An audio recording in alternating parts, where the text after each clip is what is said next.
दोस्तों, stock market studies में फिर से एक बार आपको दिल से स्वागत करता हूँ। तो आज मैं डिस्कशन करूँगा एक एक नहीं 2 कंपनी के बारे में और दोनों के दोनों ही स्मॉल कैप कैटेगरीज़ में कंपनी काम करते हैं। मतलब दोनों ही कंपनी का market cap small cap type है। तो देखिए 3 अलग-अलग कैटेगरीज़ होते हैं, एक लार्ज कैप टाइप, दूसरा मिड कैप टाइप और तीसरा स्मॉल कैप टाइप। और उसके बाद देखा जाए तो कुछ माइक्रो कैप और नैनो कैप टाइप भी कंपनी होते हैं। तो सबसे ज़्यादा अगर किसी कंपनीज़ के ऊपर रिटर्न मिलता है वो है स्मॉल कैप टाइप के ऊपर। यहाँ पे रिस्क भी ज़्यादा है और रिटर्न रेशियोज़ भी बहुत हाई है। तो जहाँ पे रिस्क ज़्यादा है वहाँ पे तो रिटर्न ज़्यादा मिलेगा, जहाँ पे रिस्क कम है वहाँ पे रिटर्न भी कम मिलेगा। जैसे जो लोग सेफ ज़ोन में काम करना चाहते हैं उसके लिए लार्ज कैप कंपनी ठीक है। जो लोग थोड़ा-सा ज़्यादा रिटर्न पाना चाहते हैं उसके लिए आपको स्मॉल कैप टाइप कंपनी को ढूँढना पड़ेगा। तो small cap and mid cap type companies हमेशा रिस्की भी होते हैं और अगर ठीक-ठाक तरीके से आपने एनालिसिस किया, तो उस कंपनी के ऊपर आपको मल्टीपल रिटर्न भी मिल सकता है। देखिए, मैं हमेशा एक चीज़ को सोचता हूँ, अगर मेरे पोर्टफ़ोलियो में मान के चलिए 10 small cap and mid cap type company है, इस 10 कंपनी के मैं हर कंपनीज़ के ऊपर अगर 1 लाख करके भी निवेश करूँ, तो टोटल मेरा निवेश हो जाएगा 10 लैक्स। तो इस 10 लैक्स में अगर मैं इस 10 कंपनी के ऊपर मान के चलिए मेरे टोटल 8 कंपनी में मेरा लॉस हो गया, 8 कंपनी में।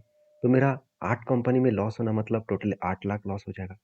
और बाकी जो 2 कंपनी बचा, इस दोनों कंपनी के ऊपर मेरा टोटल इन्वेस्टमेंट कितना है? 2 लाख। तो वो कंपनी अगर 20-20 गुना करके रिटर्न दे, चलो 20 को छोड़ ही देता हूँ, 10-10 गुना भी करके रिटर्न दे, तो मुझे कितना फ़ायदा मिलेगा? करीबन 10 गुना करके रिटर्न दे तो भी मुझे 20 लाख का फ़ायदा होगा। तो 20 लाख एक्चुअली फ़ायदा नहीं होगा, उसमें से 8 लाख कट हो जाएगा, तो टोटल मुझे फ़ायदा मिलने वाला है अराउंड 12 लाख के आस-पास। एक सिंपल सा मैं कैलकुलेशन करके चलता हूँ। अभी क्वेश्चन ये है कि मुझे क्या सही में कंपनी कैसे ढूँढना है? किस तरीके से मैं वही कंपनी को चूज़ कर पाऊँ जहाँ पे पोटेंशियल 10 गुना तक जाने का कैपेबिलिटी है। तो चलो आज उसी से जुड़े हुए 2 कंपनीज़ के बारे में चर्चा करूँगा, तो वीडियो को लास्ट तक देखें। तो सबसे पहले मैं डिस्कशन करूँगा जिस कंपनी के बारे में, जिसका नाम है मेरिन इलेक्ट्रॉनिक्स लिमिटेड। तो देखिए मेरिन इलेक्ट्रॉनिक्स लिमिटेड बेसिकली देखा जाए जितने सारे इलेक्ट्रॉनिक सिस्टम है, साथ ही साथ अभी देखिए कंपनी नया टेक्नोलॉजीज़ जैसे पावर ऑफ डिजिटल जो इंफ्रास्ट्रक्चर है, उसके ऊपर भी काम कर रहा है। साथ ही साथ देखा जाए तो कंपनी जो ऑपरेशंस है पावर सॉल्यूशंस का, उसके ऊपर भी काम कर रहा है। साथ ही साथ देखा जाए तो कंपनी प्रोडक्शन जो है, जितने सारे अलग-अलग कंपनीज़ में प्रोडक्शन किया जाता है बिज़नेस में, तो उसके भी जो मशीनरी लगते हैं, उसके ऊपर प्रोजेक्ट के ऊपर भी कंपनी काम करते हैं। तो कंपनीज़ अलग-अलग जगह पे जैसे डिफेंस सेक्टर के साथ भी जुड़े हुए हैं, पेट्रोकेमिकल कंपनीज़ के साथ, पावर सेगमेंट के साथ भी जुड़े हुए हैं। तो कंपनी का बिज़नेस को मैं डिटेल्स में आपके साथ शेयर करूँगा, उससे पहले कुछ पॉइंट्स को देख लीजिए। देखिए कंपनी का 8 अलग मैन्युफैक्चरिंग जगह है और जहाँ पे 14 ब्रांचेस ऑफिसेस है और 1000 से भी ज़्यादा टोटल एम्प्लॉइज़ कंपनी के ऊपर काम करते हैं। देखिए कंपनी बहुत छोटा है, फिर भी कंपनी के ऊपर स्ट्रेंथ बहुत बड़ा है। 1978 में कंपनी स्टार्ट हुआ था, तब से लेकर कंपनी का ग्रोथ अच्छी तरीके से हो रहा है और कंपनी करंट लेवल में भी अच्छा खासा ग्रोथ कर रहा है और कंपनी के जो सेक्टर वाइज़ है, कंपनी का सबसे जो मुझे बेस्ट पॉइंट लगा, वो है इसका क्लाइंट्स। अब देखेंगे अदानी विल्मर से लेकर कंपनी के ऊपर लंबा सा लिस्ट आपको कमिंस इंडिया कोलोरॉन्स हो गया, साथ ही साथ देखा जाए तो कोलगेट पामोलिव हो गया, सिप्ला हो गया, एशियन पेंट हो गया। तो इस तरीके से बड़े से बड़े दिग्गज क्लाइंट्स ओएनजीसी से लेकर Mazagon Dock, Shipbuilders, defence sector, Indian Army, साथ ही साथ रेलवे सेक्टर सारे मतलब बड़े-बड़े क्लाइंट्स इसके पास है। तो अभी चलो क्लाइंट्स तो इसके पास है, कंपनी का बिजनेस किस तरीके से ग्रोथ हो रहा है वो देखना बहुत जरूरी है। तो सबसे पहले मैं कंपनी के डिटेल्स के बारे में बात करूँ तो कंपनी देखिए और बिजनेस वर्टिकल्स कौन सा सेगमेंट में कंपनी काम कर रहा है। पहले ही बोल चुका हूँ डिफेंस एंड मेरीन सेगमेंट के ऊपर, इंडस्ट्रीज सॉल्यूशंस के ऊपर, साथ ही साथ विसल ट्रैफिक मैनेजमेंट सिस्टम के ऊपर, इलेक्ट्रिक व्हीकल्स मतलब साथ ही साथ चार्जिंग सॉल्यूशंस के ऊपर। तो कंपनी का बिजनेस बहुत स्ट्रांग है। उसके अकॉर्डिंग मैं बात करूँ कंपनी के ऊपर किस तरीके से ग्रोथ हो रहा है। मैं पहले बोल चुका हूँ 8 मैन्युफैक्चरिंग यूनिट्स है, 14 सर्विसेज सेंटर्स है, 18 सेल्स रिप्रेजेंटेटिव ऑफिसर्स है और 1000 से भी ज़्यादा इसका मैन पावर है। तो कंपनी धीरे-धीरे करके अच्छा खासा ग्रोथ कर रहा है, इसीलिए कंपनी के अंदर 25% वुमेन्स काम करते हैं। ये एक गुड पॉइंट्स है किसी भी कंपनीज़ के लिए। और इसका जो 8 मैन्युफैक्चरिंग यूनिट है, जहाँ पे गोवा हो गया, मुंबई हो गया, चेन्नई और यूनाइटेड अरब एमिरेट्स, उसके साथ-साथ इटली। तो इस तरीके से कुछ बाहर की कंट्रीज़ में भी कंपनी खुद के ऑफिसेस बना के रखे हैं। तो मेरे हिसाब से एक बेस्ट व्यू देखने को मिला। तो यहाँ पे आप देख सकते हैं जो सबमरीन्स और डिफेंस सेक्टर के जितने सारे नॉवेल्स होते हैं उसके जो मोटर्स वगैरह हो गया, स्विच वगैरह, जो इलेक्ट्रॉनिक जितने सारे प्रोडक्ट्स हैं उसके ऊपर कंपनी प्रोडक्शन करते हैं। तो सोचिए एक शिप के अंदर इतनी सारे कैटेगरीज प्रोडक्ट कंपनी बनाते हैं। तो एक गुड पॉइंट सही है कि कंपनी के ऊपर एक स्ट्रांगली ग्रोथ है, क्योंकि कंपनी के जो प्रोडक्शन देखिए, इंजीनियरिंग सेगमेंट के ऊपर जितने सारे प्रोडक्ट्स यूज किया जा रहा है, मेरिन्स के ऊपर बहुत ज़्यादा प्रोडक्ट्स कंपनी तैयार करते हैं और बेचते भी है, जो सबसे ज़्यादा मतलब गुड पॉइंट्स हैं। और सबसे बड़ी बात है, आप देख सकते हैं इंडियन नेवी से लेकर मेजोगन टफ शिप बिल्डर्स, साथ ही साथ देखा जाए तो Goa shipyard, Cochin shipyard, Hindustan shipyard, तो जितने सारे शिप बनाने वाला कंपनी है, सारे कंपनीज को कंपनी प्रोडक्ट को सर्विसेज एंड सेल्स देते हैं। साथ ही साथ आप देखेंगे तो बांग्लादेश के नेवी को भी कंपनी प्रोडक्ट सेल करते हैं, साथ ही साथ एससीआई के ऊपर, साथ ही साथ टीटारघ मतलब जो कंपनीज है वो भी उस कंपनी को प्रोडक्ट सेल करते हैं। और देखिए कंपनी ओएनजीसी से लेकर बड़े बड़े से दिग्गज गवर्नमेंट क्लाइंट्स को प्रोडक्ट सेल करते हैं। अभी देखिए कंपनी का जो प्रोडक्ट है वो कहाँ-कहाँ पे सबमरीन्स के ऊपर है, फाइटर्स जितने सारे मतलब जितने सारे नॉवेल्स हैं उसके ऊपर भी कंपनी काम कर रहा है। साथ ही साथ एएसडब्ल्यू के ऊपर भी काम कर रहा है, एयरक्राफ्ट के ऊपर भी काम कर रहा है, साथ ही साथ इंडियन कोस्ट गार्ड के ऊपर सर्वे वेसल्स के ऊपर भी कंपनी काम कर रहा है। तो कंपनी से डोमेस्टिकली सॉरी कॉमर्स मतलब देखा जाए तो गवर्नमेंट के ऊपर नहीं, डोमेस्टिकली और कमर्शियली भी बहुत सारे मतलब सेक्टर के ऊपर कंपनी काम कर रहे हैं। अभी देखिए इंडस्ट्रियल जो प्रोडक्ट है उसके बारे में चर्चा करूँ, देखिए बड़े से बड़े जो मशीनरीज है बड़े बड़े कंपनी के ऊपर इस मशीनरी यूज किया जाता है, तो उसके ऊपर भी कंपनी काम करते हैं। और साथ ही साथ देखें तो कंपनी का क्लाइंट जो है बहुत स्ट्रांग है, क्योंकि देखिए अदानी भी इसका क्लाइंट्स है, पेप्सी को भी इसका क्लाइंट्स है, सीएट इसका क्लाइंट्स है, हिंदुस्तान यूनिलीवर, साथ ही साथ आप देख सकते हैं नेस्ले, उसके साथ साथ ग्रासिम, पीएनजी, तो इस तरह से अदानी विल्मर, महिंद्रा, वो मतलब पुणे मेट्रो, तो गोदरेज एंड गोदरेज, साथ ही साथ कमिंस इंडिया, सुजलॉन, इतने सारे बड़े से बड़े क्लाइंट्स, बॉइंग्स भी इसका क्लाइंट्स है। तो सोचिए कितने स्ट्रॉन्ग क्लाइंट्स लेकर कंपनी बैठे हुए हैं। तो आप देख सकते हैं जितने सारे सर्वर्स रूम होते हैं उसके लिए जो मशीनरी लगाए जाते हैं उसके भी सॉल्यूशंस कंपनी करते हैं। इंडस्ट्रियल जो फैक्ट्रीज होते हैं वहाँ पे जो इलेक्ट्रॉनिक्स जो सर्विसेज दिया जाता है, प्रोडक्ट को दिया जाता है, वो भी कंपनी काम कर रहा है। तो हाई रेज जो बिल्डिंग्स है उसके ऊपर भी कंपनी काम कर रहा है। तो कंपनी के बिजनेस ग्रोथ के बारे में बात करूँ तो बहुत स्ट्रांग। तो चलो अभी कंपनी के बाकी डिटेल्स भी देख लेते हैं, जैसे कंपनी का फाइनेंशियल डिटेल्स। अगर मैं फाइनेंशियल डिटेल्स को मैं अगर ईयर ऑफ ईयर बेसिस में देखूँ तो कंपनी में एक स्ट्रांगली ग्रोथ यहाँ पे हो चुके हैं। तो बीच में कोविड के टाइम में कंपनी का सेल्स डाउन हुआ था, उसके बाद देखिए कंपनी किस तरीके से रिकवरी किया। उसी तरीके से अगर प्रॉफिट ग्रोथ को देखूँ तो यहाँ पे देख सकते हैं कंपनी का प्रॉफिट ग्रोथ भी धीरे धीरे करके कम हुआ था, उसको फिर से कंपनी ने यहाँ पे क्या किया, रिकवरी भी की है। तो शानदार तरीके से कंपनी के यहाँ पे सेल्स एंड प्रॉफिट ग्रोथ यहाँ पे रिकवरी हो चुके हैं। और ओवरऑल इस कंपनी के ऊपर एक चीज को और भी नोटिस करा दूं, कंपनी के ऊपर जो परफॉर्मेंस है अगर वो देखिए तो कंपनी का मार्केट कैप 3000 करोड़ है। हाँ वैल्यूएशन बहुत हाई है, कितना हाई है मैं एक बार आपको दिखा दूं। कंपनी का पी एकदम पीक लेवल में है, इस चीजों को आपको याद रखना है। तो कंपनी की इस हाई वैल्यूएशन के कारण शेयर में कुछ दिनों से करेक्शन भी देखने को मिला है।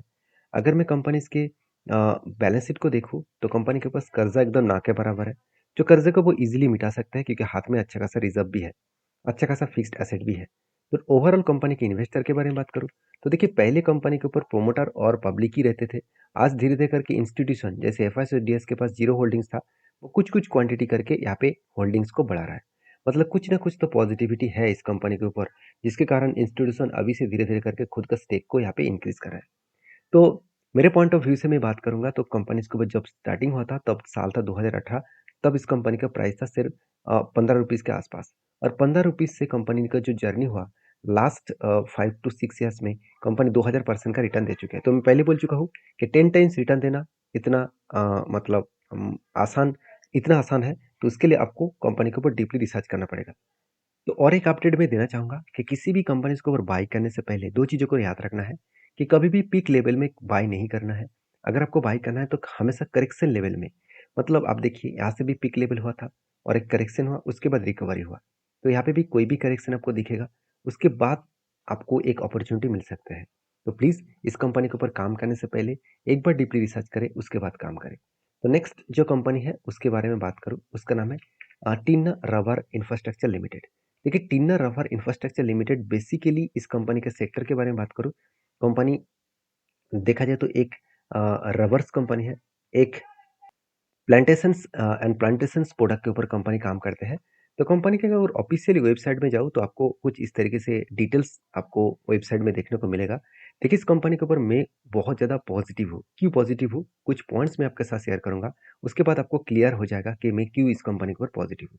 ध्यान से देखना, कंपनी के देख जो प्रोडक्ट है वो रोड बनाने के लिए भी जो प्रोडक्ट यूज़ कंपनी बनाते हैं, टायर्स बनाने के लिए, साथ ही साथ जो कॉन्वेंट्स बेल्ट है वो भी कंपनी बनाते हैं। साथ ही साथ स्टील्ड जो प्रोडक्ट है उसके ऊपर भी कंपनी काम करते हैं।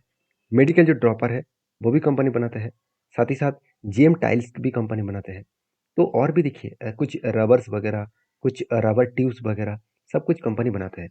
तो कंपनी के बिजनेस और पॉइंट ऑफ व्यू से बात किया जाए तो कंपनी का बिजनेस बहुत स्ट्रांग है, क्योंकि कंपनी एक इको फ्रेंडली कंपनी है और इसका डिमांड आज जितना है फ्यूचर में और भी ज़्यादा बढ़ने वाला है। क्यों? आपको अभी पता चलेगा। तो देखिए कंपनी का जो प्रोडक्ट है वो सबसे पहले बता दूं, कंपनी का जो मतलब जैसे मान के चले कोई भी टायर्स का एंड लाइफ हो चुके हैं, मतलब कोई भी टायर अभी रिजेक्शन हो गया, उस टायर कस्टमर यूज नहीं करेंगे तो उस टायर से क्या बना जा रहा है, अभी देख सकते हैं क्रम्प रबर बनाया जा रहा है। तो क्रम्प रबर कहाँ पे यूज किया जाता है? रोड बनाने के लिए।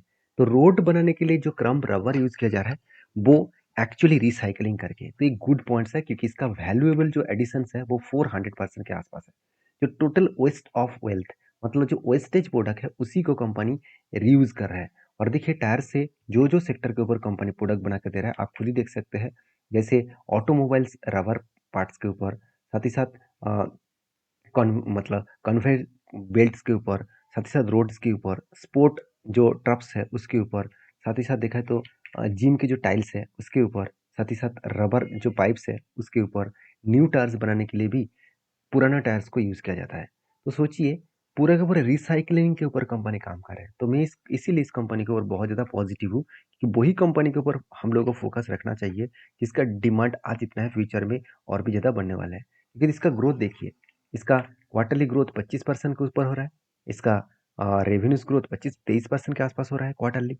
और कंपनी के ऊपर प्रॉफिट ईबिटा मार्जिन भी 8% के आसपास ग्रोथ हो रहा है।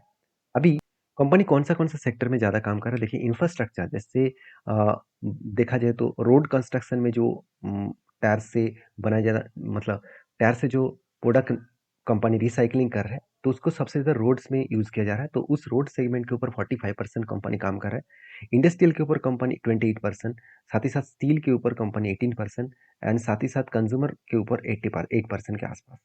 तो कंपनी कहाँ-कहाँ पे बिज़नेस कर रहा है वो देखना बहुत इंपॉर्टेंस है। देखिए कंपनी बेसिकली इंडिया में ही पूरा का पूरा मैन्युफैक्चरिंग हब बना के रखा है। उसके साथ-साथ कंपनी ओमान में एक मैन्युफैक्चरिंग हब बना के रखा है। बाकी देखिए यूरोप में, यूएसए में, चिलीज़ में, साथ ही साथ साउथ अफ्रीका, ऑस्ट्रेलिया, उसके साथ-साथ मिडल ईस्ट कंट्रीज़ में कंपनी प्रोडक्ट को सेल करते हैं एंड सर्विसेज़ देते हैं। देखिए इस कंपनी ने एक गुड पॉइंट्स मुझे अच्छा लगा। ये कंपनी अभी धीरे-धीरे करके एक्सपेंड कर चुके खुद को, और वो भी 6 जो इसका रिसाइक्लिंग प्लांट है, वो अलग-अलग जगह पे है। इंडिया में 5 है और ओमान में 1 है। मैं पहले ही बोल चुका हूँ। और बाकी देखिए बाकी कंट्रीज़ को वो प्रोडक्ट को सेल्स कर रहा है और सर्विसेज़ दे रहा है। अब इसका मैनेजमेंट के बारे में बात करूँ तो मुझे मैनेजमेंट बहुत स्ट्रॉन्ग लगा, क्योंकि इसका मैनेजमेंट बहुत पुराना है। तो एक उसका एक अनुभव है, उन उसका मतलब उन लोगों का एक एक्सपीरियंस है इस फील्ड का, जो इस कंपनी को आगे बढ़ाने के लिए, बूस्ट करने के लिए काफ़ी है। अब इस कंपनी का सीधा-सीधा ग्रोथ देख लीजिए। देखिए लोकेशन वाइज़ कंपनी 10 जगह पे काम कर रहा है और रेवेन्यूज़ ग्रोथ है सीएजीआर के हिसाब से साल भर में 25%। रेवेन्यूज़ का जो सीएजीआर के 3 साल के ग्रोथ है वो 26%। कितना बेस्ट है आप देख लीजिए। लोकेशन 6 जगह पे कंपनी मैन्युफैक्चरिंग कर रहा है और इसका ROC year of year basis में 27% एंड आरओसी जो ईयर बेसिस में है वो 30% के आसपास है। अभी देखिए कंपनीज़ के जो टोटल ईबिटा मार्जिन है वो 18% के आसपास ग्रोथ हो रहा है। और सबसे मुझे बेस्ट पॉइंट लगा कंपनीज के ऊपर, देखिए रेवेन्यूज 136 करोड़ के आसपास बने। तो सारे पॉइंट्स कंपनी को आगे बूस्ट करने के लिए ज़्यादा है। देखिए कंपनी का ग्रोथ किस किस तरीके से हो रहा है बताया जा रहा है कि इसका जो टारगेट मतलब आरओसी है वो 30% के आसपास है। तो देखिए कंपनी 2020 में सिर्फ 1% के आसपास था और 2000 मतलब 2024 में वो 27% पहुंच चुके हैं। मतलब कितना पॉजिटिव ग्रोथ इस कंपनी को देखने को मिला है, आप खुद ही देख सकते हैं। मतलब कितना स्ट्रॉन्ग पॉजिटिव ग्रोथ इस कंपनी के ऊपर मिला, आप यहाँ पे इजीली देख सकते हैं। तो पॉइंट ऑफ व्यू से बात करूँ तो बहुत पॉजिटिव है और इसी पॉजिटिव के कारण कंपनी के ऊपर अच्छा खासा यहाँ पे जर्नी देखने को मिल सकता है। अभी देखिए कंपनी का कैपेसिटी किस तरीके से बढ़ रहा है। आप देख सकते हो 2022 में था 72,000 मैट्रिक टन का पर एनम का कैपेसिटी और 2024 तक वो हो चुके हैं 1 lakh metric tonne per year का कैपेसिटी। अभी देखिए 2025 से लेकर 2027 तक वो कैपेसिटी बढ़ के हो जाएगा 2,50,000 मैट्रिक टन पर एनम। तो सोचिए लास्ट 2024 से लेकर 2027 तक देखो तो 3 साल में वो ग्रोथ होने वाला है डबल। तो सोचिए पहले 3 साल में इतना ग्रोथ नहीं हुआ था। अभी वो लास्ट 3 इयर्स में जो ग्रोथ होने वाले हैं डबल से भी ज़्यादा। तो सोचिए कितना बड़ा पोटेंशियल अपकमिंग टाइम्स में आने वाले हैं। ये सारे पॉइंट्स मैं इसीलिए आपके साथ शेयर करता हूँ क्योंकि इस कंपनी के ऊपर ग्रोथ के बारे में आपको पता चले। अभी चलो कंपनी का फाइनेंशियल डिटेल्स पे देख लेते हैं। अगर मैं साल भर की डेटा दिखा दूँ तो आप देखेंगे तो सेल्स में कभी भी आपको कमियाँ देखने को नहीं मिलेगा। हर साल एक अलग लेवल का सेल्स का ग्रोथ हो रहा है। प्रॉफिट का ग्रोथ भी ज़बरदस्त है। 2021 में तो एकदम ना के बराबर प्रॉफिट हुआ था। 2020 में लॉस हुआ था। उसके बाद कंपनी देखिए किस तरीके से रिकवरी किया। तो एक अलग लेवल का कंपनी का ग्रोथ देखने को मिला है और उसके अगेंस्ट में मैं तो कंपनी के बैलेंस शीट को देखूँ तो कंपनी का कर्जा एकदम ना के बराबर है। उसके अगेंस्ट में कंपनी का अच्छा खासा ग्रोथ भी हो रहा है। तो मैं जरूर कहूँगा इस कंपनी के ऊपर इन्वेस्टर के बारे में बात करूँ तो प्रोमोटर से लेकर एफएसडीएस के हिसाब से तो एफएस ने कुछ क्वांटिटीज ऐड किया है। बाकी किसी के पास उतना होल्डिंग्स नहीं है। बाकी पब्लिक और प्रोमोटर के पास ही होल्डिंग्स देखने को मिलेगा। तो रही बात इस कंपनी के टेक्निकली चार्ट पैटर्न्स पे तो कंपनी के ऊपर अगर मैं इसका मैं एक मंथ के चार्ट पैटर्न आपके सामने ओपन कर दूं तो क्लियर कट आपको एक विजन दिखेगा कि कंपनी के ऊपर किस तरीके से जर्नी हुआ कोविड के बाद। क्योंकि कोविड के बाद इस कंपनी ने लगातार धमाका किया और 9,000% के आसपास कंपनी के ऊपर जर्नी देखने को मिला। अभी मुझे लगता है थोड़ा सा करेक्शन हुआ है, यहाँ से कंपनी रिकवरी करने का चांसेस है। बाकी आपकी क्या राय है जरूर कमेंट्स करके बताना। तो वीडियो अच्छा लगे तो प्लीज़ लाइक करना। Thank you.